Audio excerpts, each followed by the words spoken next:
की तरफ चला जाता है। तांत्रिक के जाते ही विक्रमादित्य उस तांत्रिक की कुटिया के पास गए और वहां रखे दाएं कलश से पानी ले कुछ छींटे उस बंदरिया पर डाले तो वो तुरंत एक सुंदर कन्या बन गई। राजा विक्रमादित्य ने उससे पूछा कि ये सारा माजरा क्या है, क्यों वो तांत्रिक तुम्हारे साथ ऐसा कर रहा है। राजा विक्रमादित्य की बात सुन उस अप्सरा ने अपनी हकीकत बयां की। हे वीर, मैं स्वर्ग निवासी कामदेव और पुष्पवती की संतान हूँ। घूमने और शिकार खेलने के लिए कभी कभार मैं पृथ्वी लोक आ जाया करती थी, पर एक दिन जब मैं यहाँ एक हिरण्य का शिकार कर रही थी तो मेरा चलाया गया तीर हिरण्य की बजाय साधना में लीन तांत्रिक की बाह में जा लगा। तब गुस्साए तांत्रिक ने मुझे श्राप दिया कि तुम आजीवन मेरी सेवा करोगी, यही तुम्हारी सजा है। बस महाराज, तभी से ये सब चला आ रहा है। दिन में मुझे वो बंदरियां बना देता है और रात में मुझे मेरे वास्तविक रूप में बदल देता है और मेरे साथ अपनी मनमानी करता है। महाराज, उस तांत्रिक ने मुझे केवल अपने भोग की वस्तु बनाकर रख दिया। सुंदरी की पूरी व्यथा सुन राजा विक्रमादित्य को बड़ा दुख हुआ। वे सुंदरी से बोले, हे सुंदरी, तुम बिल्कुल भी घबराओ मत। आज मैं तुम्हें उस धूर्त तांत्रिक के चंगुल से हमेशा के लिए मुक्त कर दूंगा। राजा विक्रमादित्य की बात सुन सुंदरी के चेहरे पर उम्मीद और खुशी के भाव आ जाते हैं। विक्रमादित्य फिर से उस सुंदरी को बंदरियां बना खुद एक पेड़ की आड़ में छिप जाते हैं। जैसे ही शाम हुई तो वो तांत्रिक आया। तांत्रिक ने बंदरियां को अपने पास बुला। जैसे ही उस पर जल छिड़का वैसे ही फुर्ती के साथ राजा विक्रमादित्य ने बाईं तरफ रखे घड़े में से जल की कुछ बूंदें उस तांत्रिक के ऊपर फेंक दी।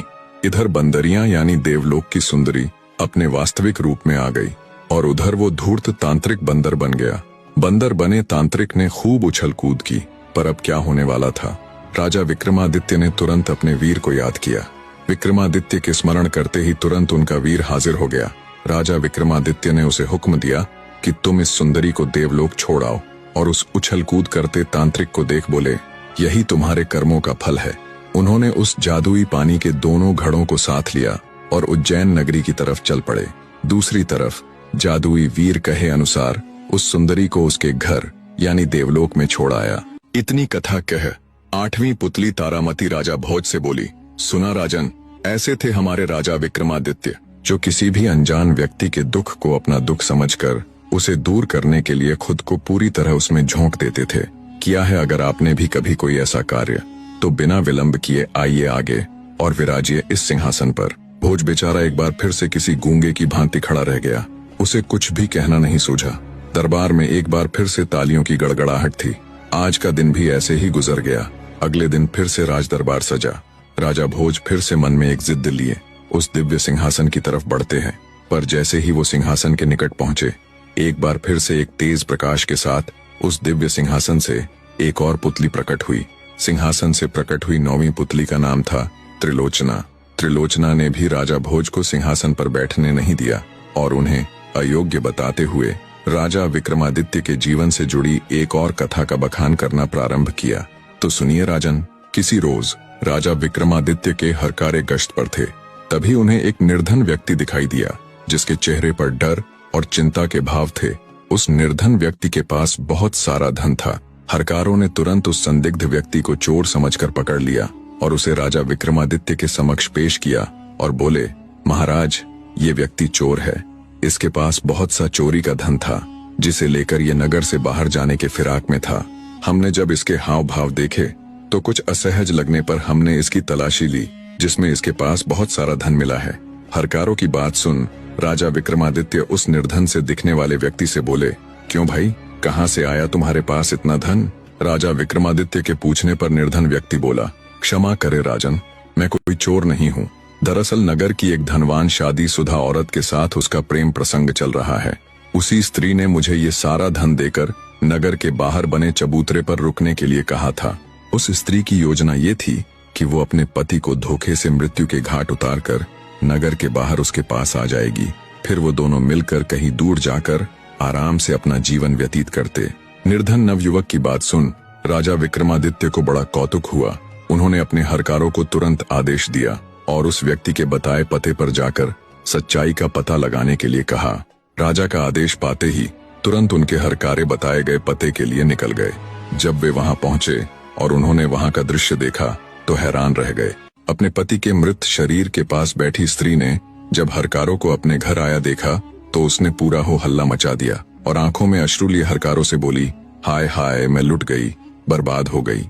दहाड़े मार मार कर रोती हुई स्त्री ने आगे हरकारों से कहा, फलां फलां युवक मेरे पति की हत्या कर हमारा सारा धन लूट ले गया। हाय, मैं बर्बाद हो गई, मेरा सब कुछ खत्म हो गया। हरकारे उस स्त्री की बात सुन दंग रह गए। धन के साथ पकड़े गए नवयुवक ने जो बयान राजा विक्रमादित्य के आगे दिया था, यहाँ तो सब बिल्कुल उसके विपरीत था। ये स्त्री तो उस नवयुवक को ही दोषी ठहरा रही थी। जब हरकारों को कुछ भी समझ न आया तो उन्होंने उस स्त्री को भी अपनी हिरासत में ले लिया और उसे भी राजा विक्रमादित्य के सामने पेश किया। स्त्री को जब राजा विक्रमादित्य के सामने पेश किया गया तो उसने राजा विक्रमादित्य के सामने भी फिर से वही बात दोहराई और रोते हुए बोली, न्याय कीजिए महाराज, इस धूर्त व्यक्ति ने मेरा सब कुछ खत्म कर दिया। अब मैं किसके सहारे जीऊंगी? क्या अर्थ रह गया अब मेरे जीने का जब मेरा पति ही नहीं रहा? ऐसे जीने से अच्छा तो मैं भी अपने पति के साथ सती हो जाऊंगी। स्त्री और उस नवयुवक की बात सुन राजा विक्रमादित्य भी असमंजस में पड़ गए। एक तरफ उसे उस नवयुवक की कही बातें, उसका आत्मविश्वास देख सत्य प्रतीत हो रही थी, दूसरी तरफ स्त्री के आंसू और उसकी अपने पति के साथ सती होने की बात सुन उसकी बात भी झूठ नहीं लग रही थी।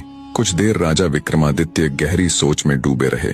फिर उन्होंने कुछ सोचते हुए उन दोनों को अलग अलग कक्षों में बंद करने का आदेश दिया।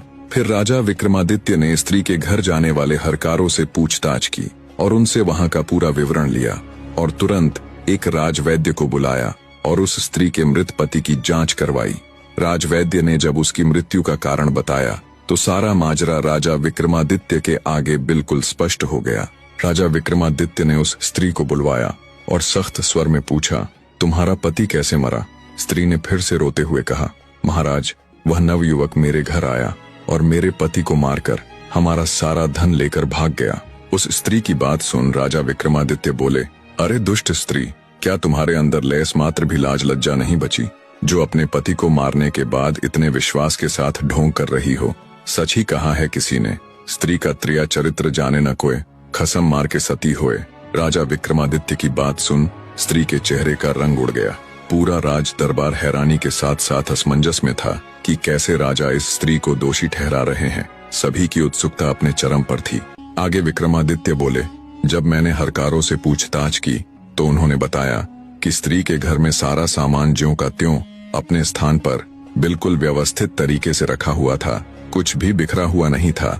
अगर वो व्यक्ति इस स्त्री के पति को मारकर धन लूटता तो हाथापाई और छिपे हुए धन को ढूंढने के लिए सामान अस्त व्यस्त जरूर होता।